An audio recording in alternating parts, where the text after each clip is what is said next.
Welcome to the Zoom meeting. This is my friend Dr. Devraj from New York. He's a pediatric neurologist basically, but he's posted in the COVID only hospital during this the infection time. And I don't want to waste time further. I switch over to Dr. Devraj. Devraj, we are very happy that you're here and going to give us a lot of information about the COVID through your experience, what you went through the last 2 weeks. Thank you so much. Thank you, Dr. Ram, for introducing myself. My name is Devraj Chavda. I'm doing pediatric neurology, and recently, because of this COVID pandemic, I was redeployed to medicine department, and especially the ICU, for management of the COVID patients.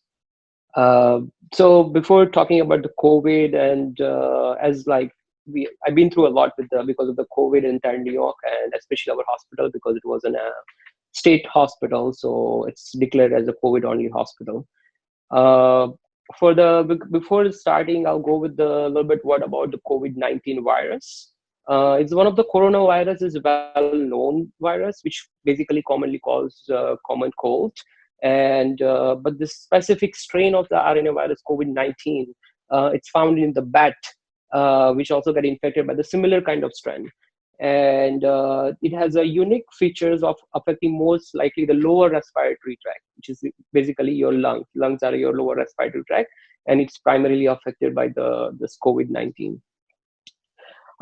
When talk about the further, what are the people who primarily get affected? With COVID-19, usually what we see that people who are aged, like more than 50 or 60 years old. Also, the other high-risk group is the patient who has a diabetes or any other chronic conditions like hypertension or kidney failure or any immunocompromised disorders. So that are the things that commonly you found that these people are because their immunity is suppressed, and this thing probably they are not able to fight against the COVID. So this particular group of the patient has to be taken care well. When we move forward, I'll talk a little bit more about what are the symptoms and what you be aware. Symptoms are pretty much common as what the other flu-like symptoms. You have fever, you can have sore throat, you can have a cough, and also a body ache, malaise, headache. Very non-specific.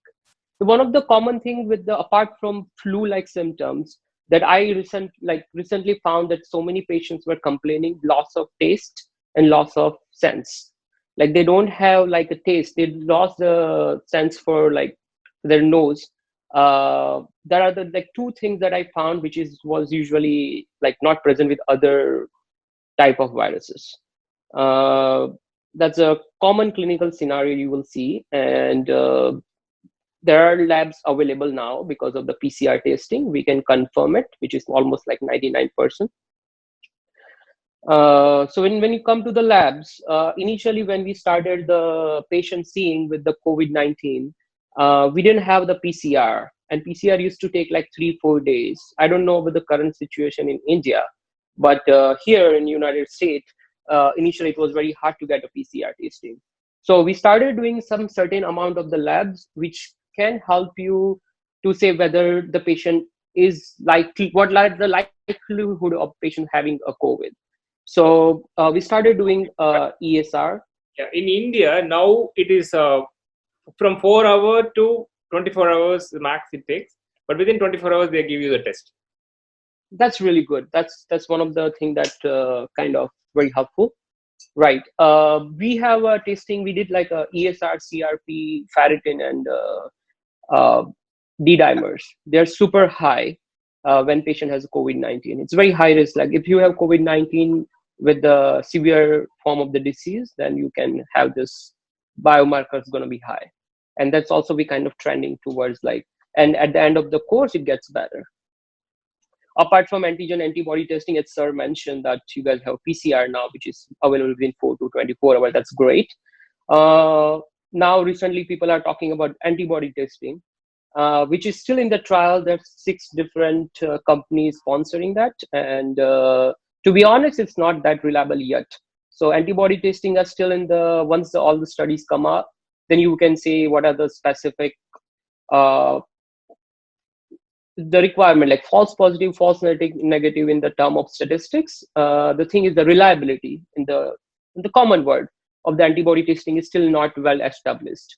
Antigen testing is well established, so it's really important.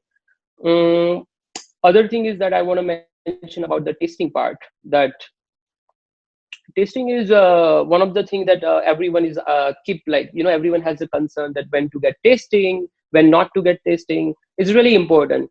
I don't think so that everyone needs to get tested, first of all, because at the end it's just a test, and the most of time the clinical scenario is very important.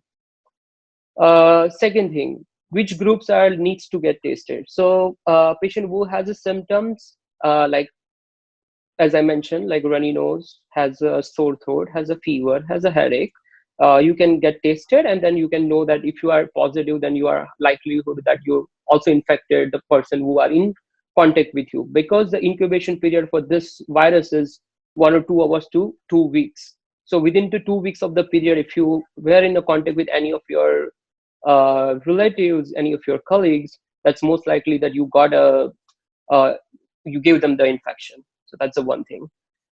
Second thing, that how you spread that infection. So this is a droplet infection and also the contact. So whatever you, if you touch something, so that's with your hands, or especially this phone, like you touch this phone all the time, and then this is I guess this is one of the most highly infectious, contagious disease, uh, and this is always caused by this phone is the one of the most common thing, I would say. And with the droplets, so someone sneeze and someone cough, so that's why it's very important to wear a gloves and to wear a mask.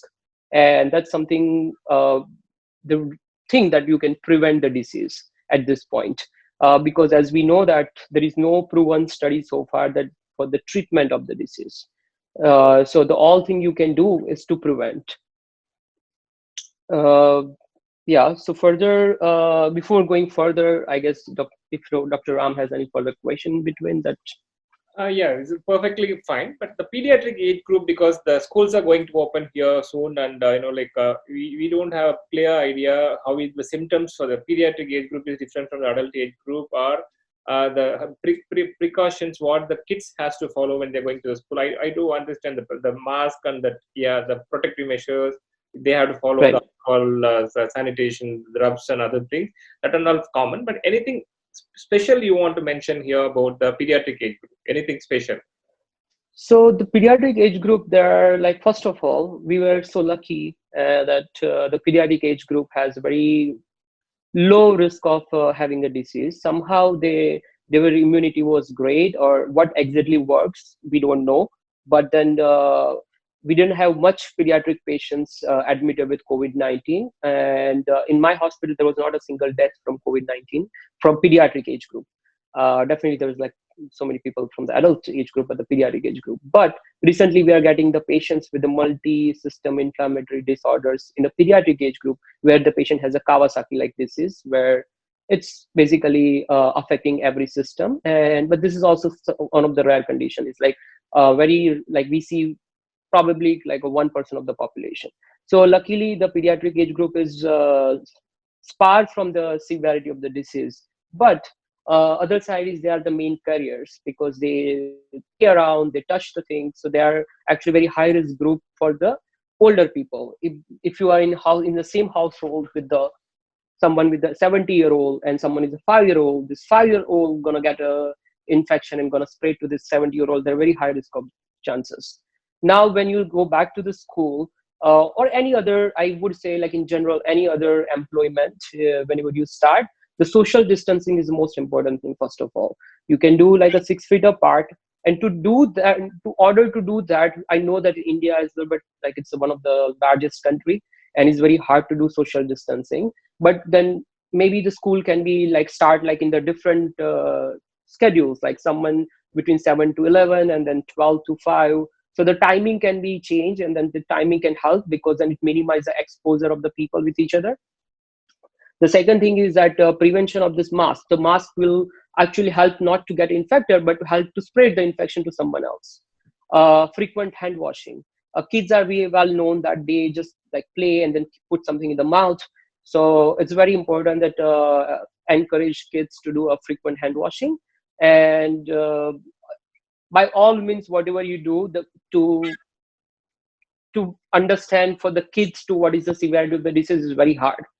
So we have to be a little bit more precautious when we come to the child.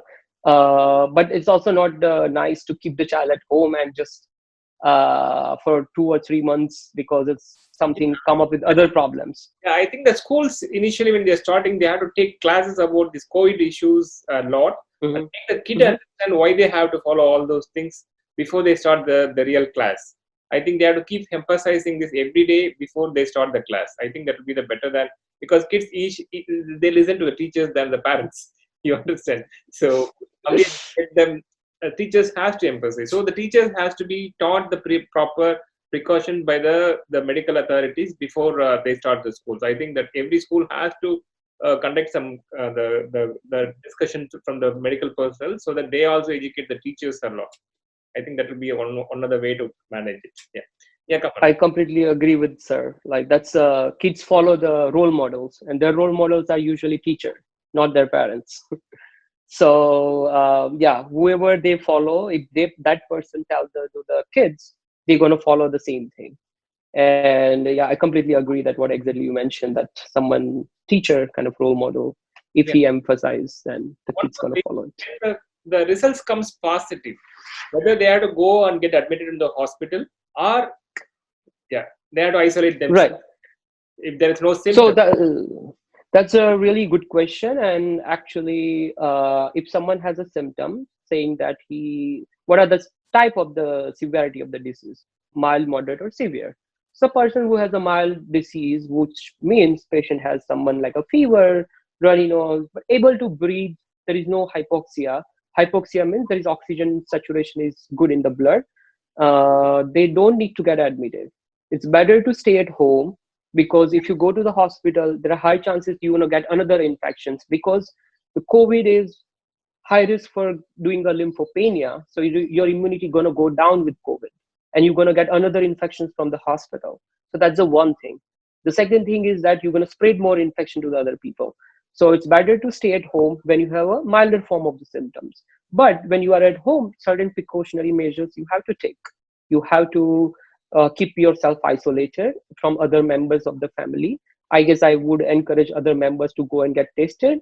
If they are asymptomatic, if they don't want to get tested, that's fine, but they have to quarantine for 14 days at least. And that's, I guess, most important thing. If you have moderate or severe symptoms, moderate is shortness of breath, and severe is when you have a respiratory failure. You can't breathe by your own at all. Severe patients needs to be admitted to ICU, while someone with the moderate symptom where has shortness of breath require a inpatient admission, not an ICU, but at least somewhere where you can monitor the patient.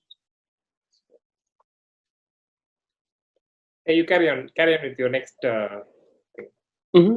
Okay, so that's how we divide the patients. Now, so in my experience, or in general, whatever the data available so far, what we have, most of the patients who are 80% of the patients who are positive with this testing and confirm COVID-19, they're able to stay home, and we are able to manage them at home.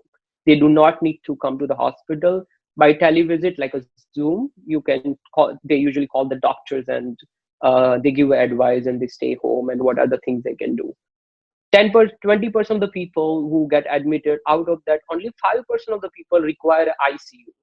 Only 5%. So out of 180 goes to the home, 20 stay in the hospital, and out of 20, only 5% people stay in the ICU. Out of that 5% ICU, there are like 1 or 2% mortality. So if you look at overall this disease, like there's so many people who doesn't have a symptoms, which we don't even know. Probably there are so many people there who doesn't have a symptoms. Then out of that patient who develop the symptoms, 80% can able to stay home.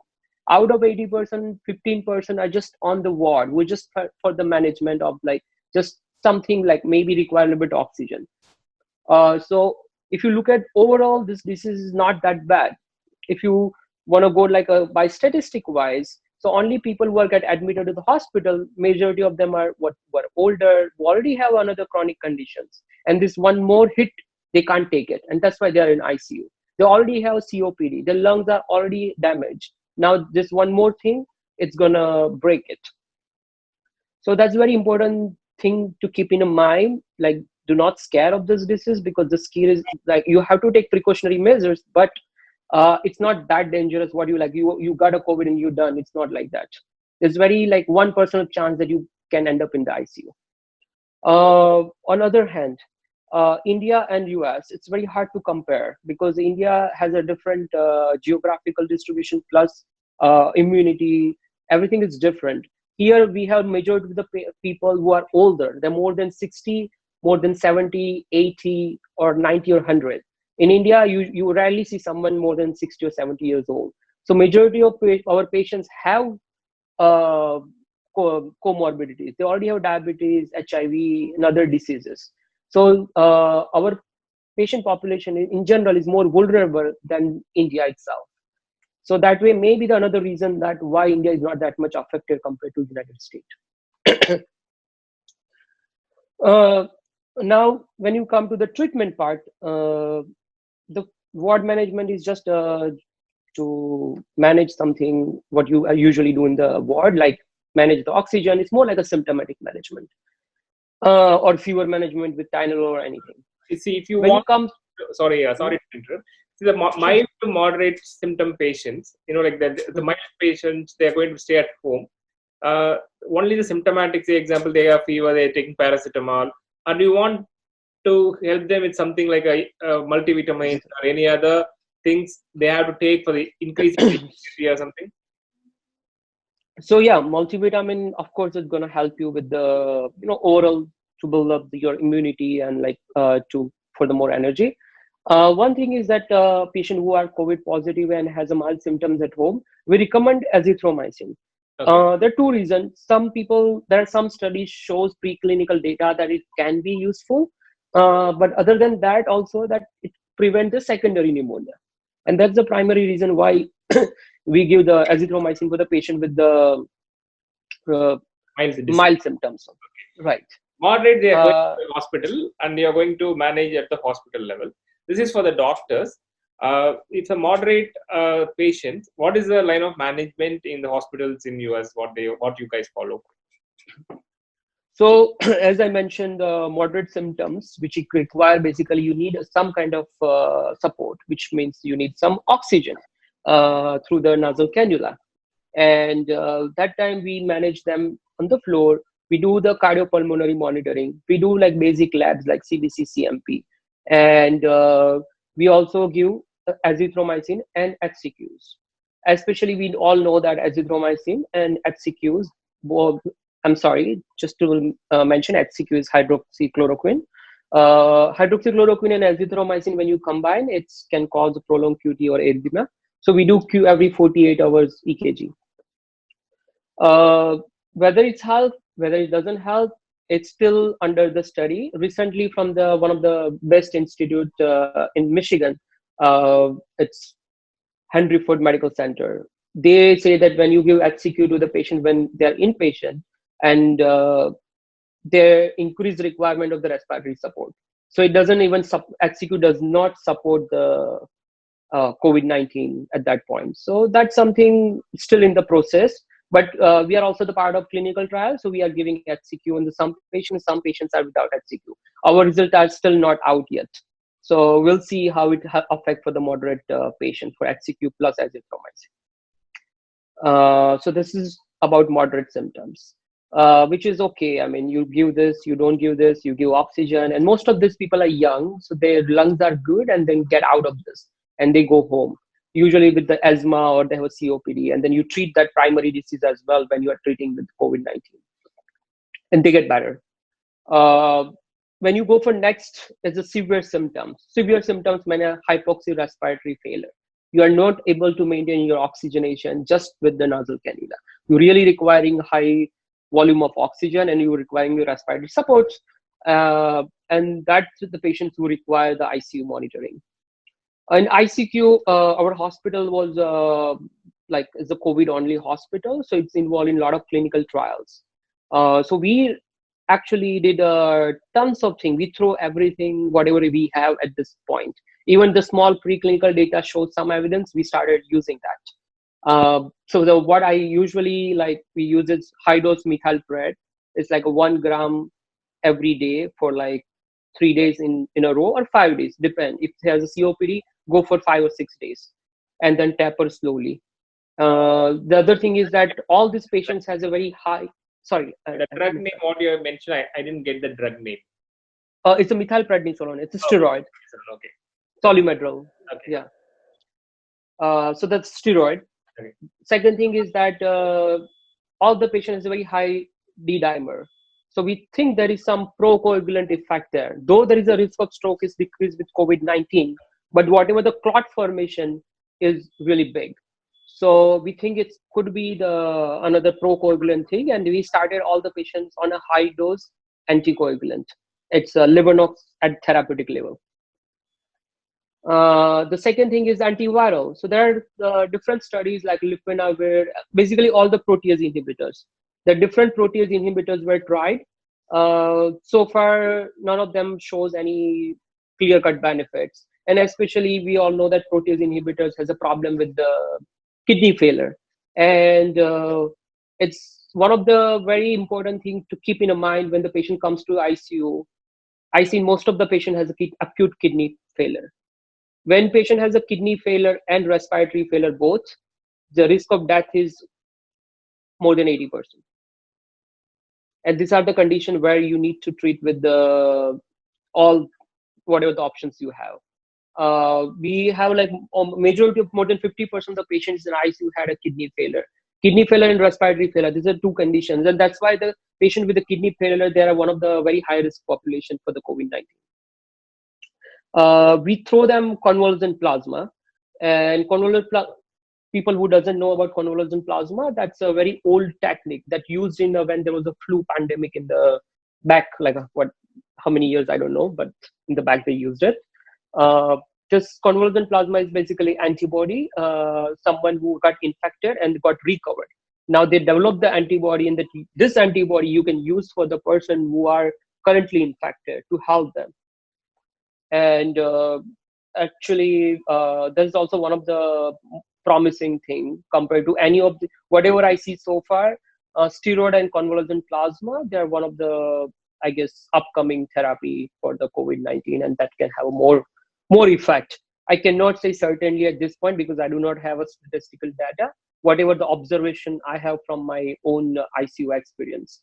But soon, within 1 or 2 months, we'll get the results because situation is calm down, and then we gonna publish the paper soon. So that's, I guess, more about the severe disease. So Dr. Ram has any other questions for the severe disease or anything?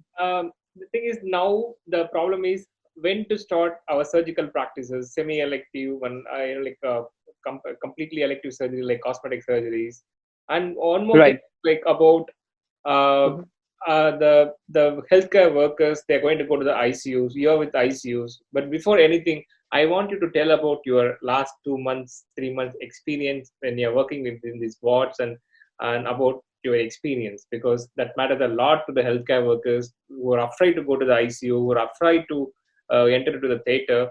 I think that your information will be very valuable to us. Thank you so much. Sure, I would love to share my own experience. So the first question was that for the elective surgery,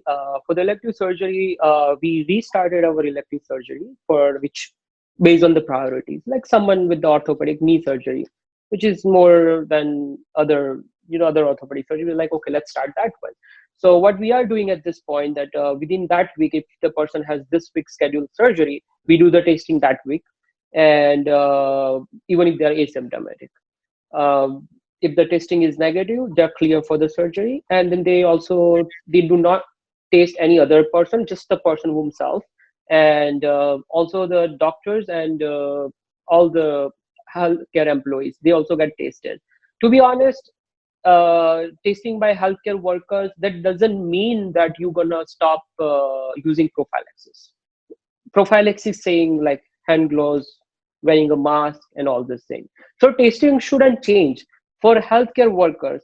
Getting tested, getting not tested does not make any difference, because they still have to take the same precautionary measures. And the one thing you have to keep in your mind, that you get tested, you got negative, you're fine. No, because second day you can get another infection because you are working in such a high risk area. So testing for employees, it's, from in my sense, it's not the big thing, because you can get test positive, negative, you still have to use the precautionary measures. Important thing to know that how this infection spread for employees, that it's primarily contact and droplet, unless you do intubation. So when someone needs for this elective procedures, when they go for general anesthesia, they need a intubation, and that point you need airborne precautions like N95 mask. Otherwise, I did work in ICU just with my regular mask, like a surgical mask, and I'm fine. I didn't get any symptoms so far. Neither my friend. We all worked with the proper gown. You have a gloves. You wear a face shield, and you have a mask, and that's sufficient. Thing is that you stop touching your face. Everyone has a temptation to touch face, so that's the one thing.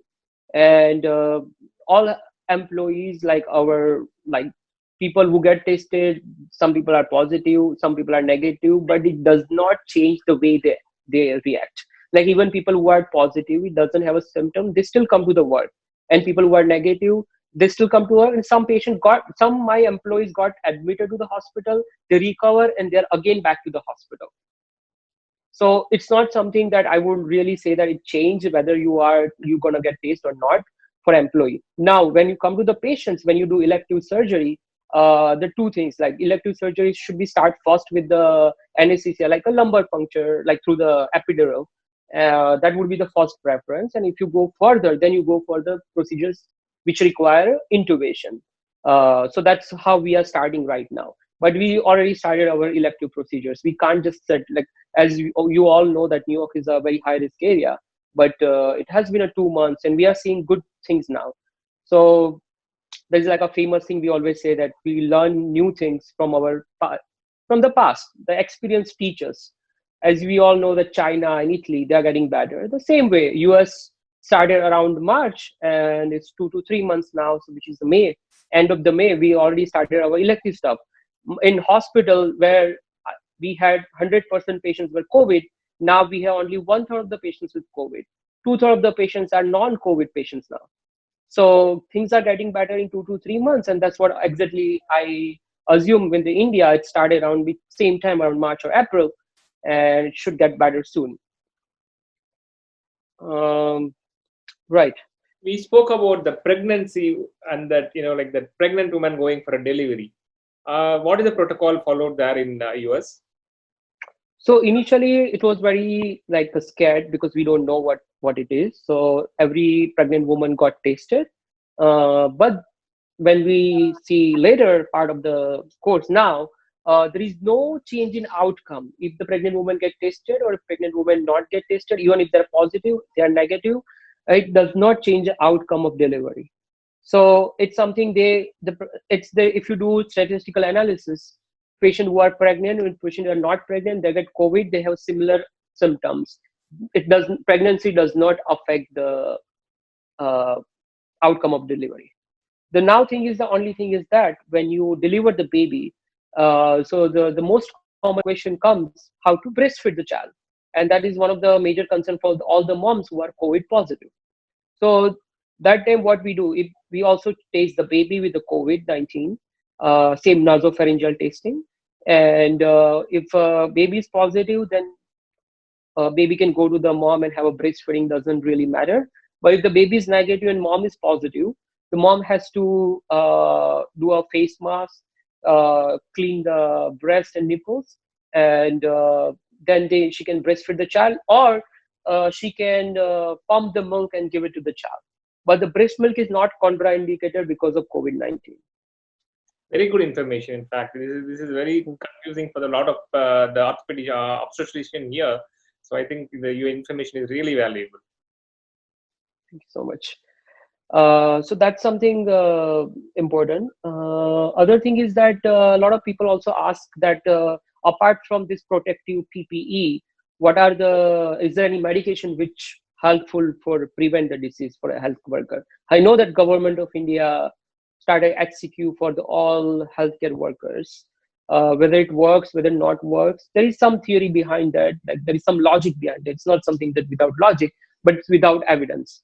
As we, after coming here, the most of medicine we believe is evidence-based medicine, and we don't have any evidence yet. But very soon, Henry Ford Medical Center had 3,000 employees. Out of that, 1,200 employees offered to get an HCQ for like there's a 1,200 healthcare worker who got the HCQ, and their study will come by the beginning of the June, and that will be the biggest data so far whether HCQ works or not for prevention of the disease. So far, I don't have any clinical data for that. So that's about that. Also, the testing part. A lot of people comes and like ask about the testing, whether they are positive, once they become positive, when they gonna become negative. So the very important thing to understand what is how you taste this thing. So the tasting part is that you take a sample from your nose and you go all the way to the pharynx. So it's the nasopharyngeal sample. You take the sample through the swab, and then you go for PCR testing. The PCR basically checks some part of the virus. So important thing to understand this, why I explain what we do for testing, that there is sampling error. Sometimes you take the swab, you may not go all the way to the pharynx. So you do not have a good sample, so which can result into the false negative test. Second thing is that you got a disease, you got better, you are recovered. Now you go for testing again and you're still positive. Why? So the question why is because the patient, this what we test is a virus product. So virus can be inactive at that time. You are recovered. Your virus is, you are completely fine. Your virus is inactive. Virus cannot infect anymore. But that particles are still in your pharynx, and that comes positive. So your PCR testing positive, it doesn't mean that you have infection at that time. You just, because you had an infection, it's a dead virus staying in your body. So yeah, that's something very important about the testing part. And antibody, as I mentioned, it's still in the process. I got my own antibody testing, and it's something, I guess, still in the process. Okay, what is the protocol? Say, example, if the guys become positive, COVID that PCR test is positive, how frequently they have to check for the PCR after the infection, or any protocol, any kind of method followed in US? Sure. So there are two things that we follow. Depend, as I mentioned, someone with a high clinical suspicions. Like you come to the test, you come to the admit the patient. Patient is in ICU. Patient has a severe hypoxic respiratory failure. As I mentioned, that labs initially, D-dimer, ESR, CRP, everything is high, but your PCR testing is negative. So you kind of wonder, how can it be possible? So in initial phase of the period, you may have a negative result. So you have to repeat that test, especially when your ESR, ferritin, CRP, and D-dimer is very high. And then repeat testing. So you do twice for the patient who has very high clinical suspicious. Patient who doesn't have a high clinical suspicious, has a mild symptoms, you do not need to repeat the test because it's very confirmatory test. Only patients who have very high suspicious. Now, someone who got admitted, had a PCR, he got better, he got recovered at home, you do not need to test the patient. That's completely waste of the money. Because as I mentioned, what they are doing nowadays is, in India, what they are doing now is, if even the younger guys, when they are positive, they'll take them to the hospitals. You know, like, because now we have a less volume, they are wanting to protect the community from spreading the infection. So they take them to the hospital. They periodically test for this. I don't think it is required, because if there is asymptomatic, let them keep them for 2 weeks and they can send them back without doing any test. There's no point in doing a test. If the negative, right, after 2 weeks, if it is negative, doesn't mean anything. Even if it is positive, doesn't mean anything. Exactly, because it can be just a dead virus. Yeah, dead virus. So that's something we don't do here, unless they have symptoms again, and then you want to test again. That's something different story. Because there's always a chance that you can get a reinfection. So always precautionary measures, no matter what. That's correct. Actually, one more thing, as you said, in India, most of the patients who are becoming positive are very younger crowd. Like 30s, 40s. Like older patients getting affected is extremely less. As you said, that population itself, the older populations are less in India. Obviously, that might be one reason. And as you know, that immunity-wise, although Indians have a very good immunity compared to the rest of the world, because we all exposed to the infection every other day, so immunity level also high. 90% of the people who are worried about the COVID, the whomever I'm knowing, they are all very young. They're positive, but no symptoms. Okay, that's a common thing what we see here. So it's very informative. Anything else we left discussing? Whatever we discussed prior to the meeting. I guess that's pretty much. Also, we are kind of doing this employee work hour restrictions. Yeah, my anesthetists have a question for you. The people going for the ventilator support, how they behave, how they are different from other patients going for same issues, their respiratory failure going for the ventilator, and the COVID patients respiratory failure going for the ventilator. Are you seeing any difference in the response of the patients? So the course of the disease once the ventilator, it's something that really actually not good with the COVID. That's what I feel. Patient who goes with the intubation, there are patients who comes out of but if the longer the course, the bad the outcome. If there's someone who is like intubated for like 10 days, that has a bad outcome. Someone with a shorter duration, like who went in and then 2 days he came back, that's it. If he doesn't come back after like a week or 2 weeks, and that's something, the protected course is the one that doesn't favor the favorable prognosis. But there is no other that the response wise both respond same way to the ventilator. In the sense, initially there is I read some view that because the lung is not expanding at all, it's not like a routine respiratory failure what we have seen. Some kind of information I'm reading somewhere. Is it true, or you have seen anything different?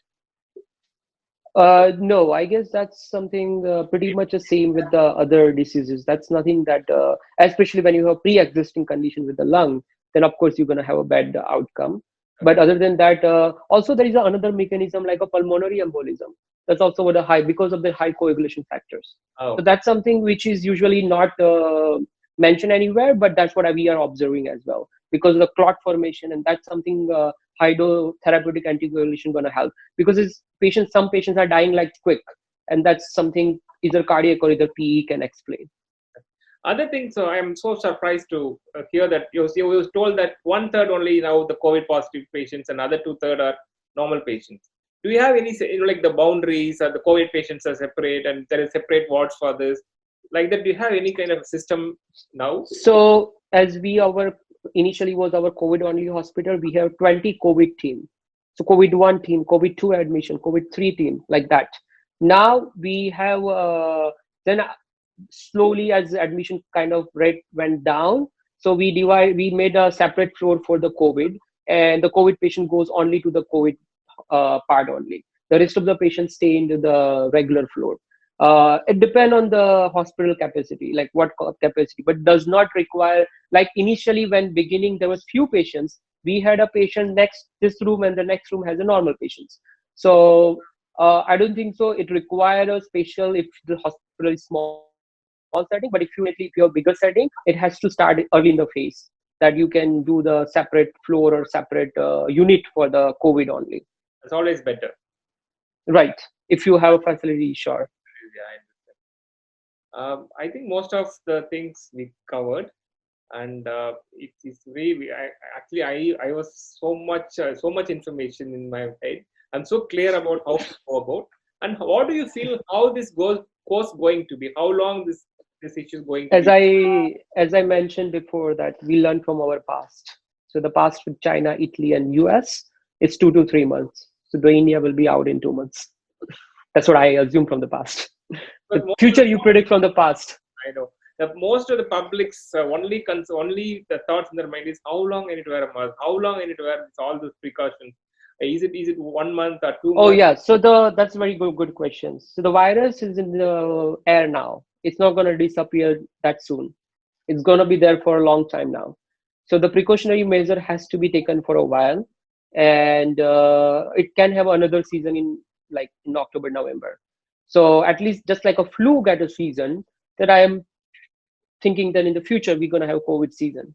So second, And they a say lot of people still dying from the flu. That's another important thing actually you bring up, that still I see the death from the flu here in US. So I guess that way the people will take precautionary measure for longer duration, and that will help with other infection as well in general. so clear you are, because even a lot of people, they are predicting that there will be a second wave for sure. So there is no Right.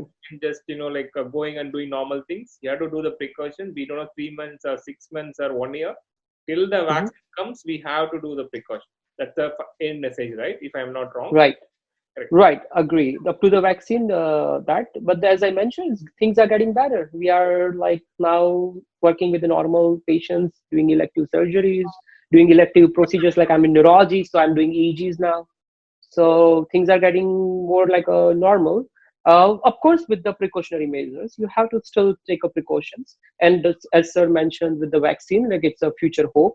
Once we have vaccine, and hopefully soon, I guess it will highly impact the outcome of the disease.